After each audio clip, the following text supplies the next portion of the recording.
Good morning, wrestling fans. My name's Jerry Slaughter, and this is my prediction video for Royal Rumble 2021. It's the first event for the No DQ Prediction League for this year. I have not fared well in my 2 years with the group. I've come in dead last on predictions on both years, but this year, I think I have a stronger chance of actually doing better. Mostly because, as weird and nonsensical as my predictions usually are, WWE has no idea what they're doing.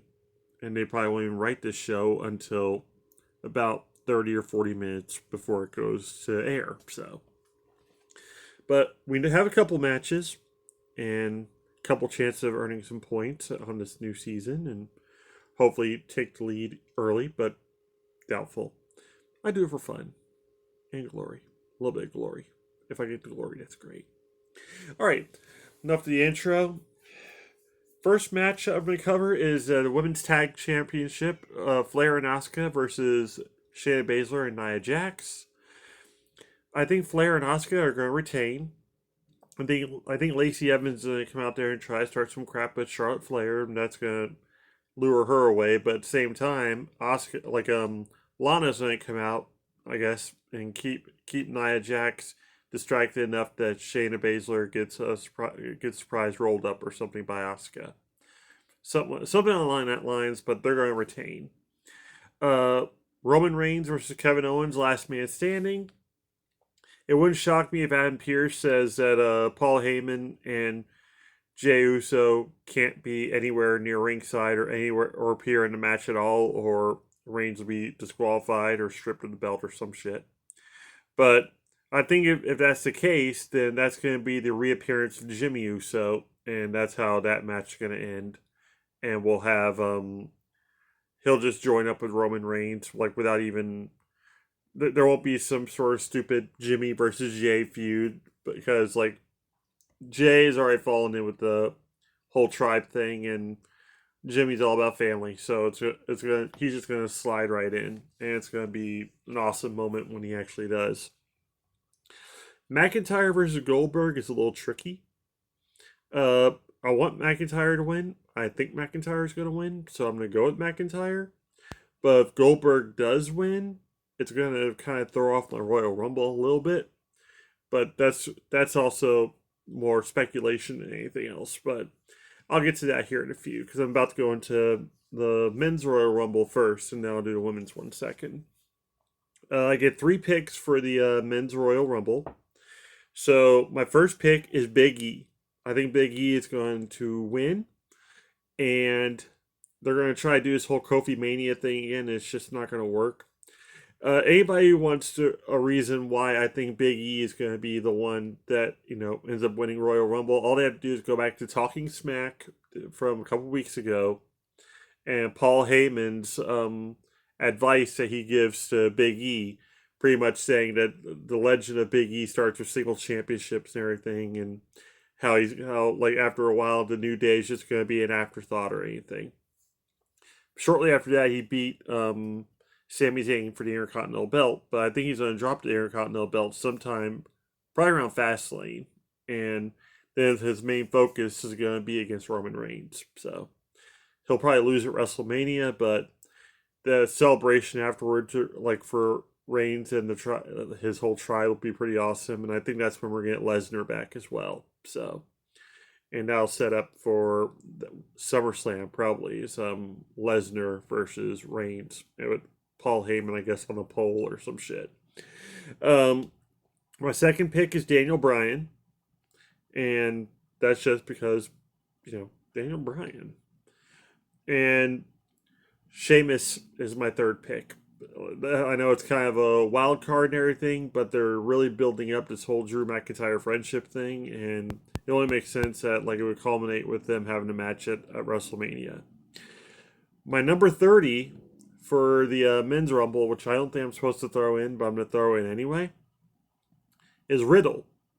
Because if for some reason Goldberg does win the championship and Riddle comes out as number 30 for the Royal Rumble, people are automatically going to think, oh God, we're going to get Riddle versus Goldberg at WrestleMania, which is a feud that's been building online for ages now. And if Vince and them pull the trigger on it and make it into a match, it's going to be probably a horrible match, but the build for it's going to be excellent. All right. So next up, the Women's Royal Rumble, which is quite a grab bag, and I think it's going to be entertaining regardless. Number one for me, Bianca Belair, hands down. I think she's going to win this one, and that'd be fantastic for her. But I think if she ends up going after Sasha Banks' title, that Bayley is going to somehow get brought into the match as well, which is going to turn into a triple threat match at WrestleMania, which I would not complain about. Sasha Banks and Bayley do a great match, and if you throw Bianca Belair with her power and agility into the match as well, you pretty much have a potential show stealer for one of those nights with those three people in the ring at the same time. My second pick, not shock, Rhea Ripley. If she does win this, and for some reason Asuka and Charlotte break up, because Charlotte could turn heel at the drop of a hat, let's just be honest. The whole thing with Lacey Evans has a shelf life of maybe 2 weeks, and then Charlotte will be cut back to being gold-minded, and they'll drop the women's tag titles. Or maybe they'll actually still have them, and they'll split up, but then the titles will be vacated, which I know it's kind of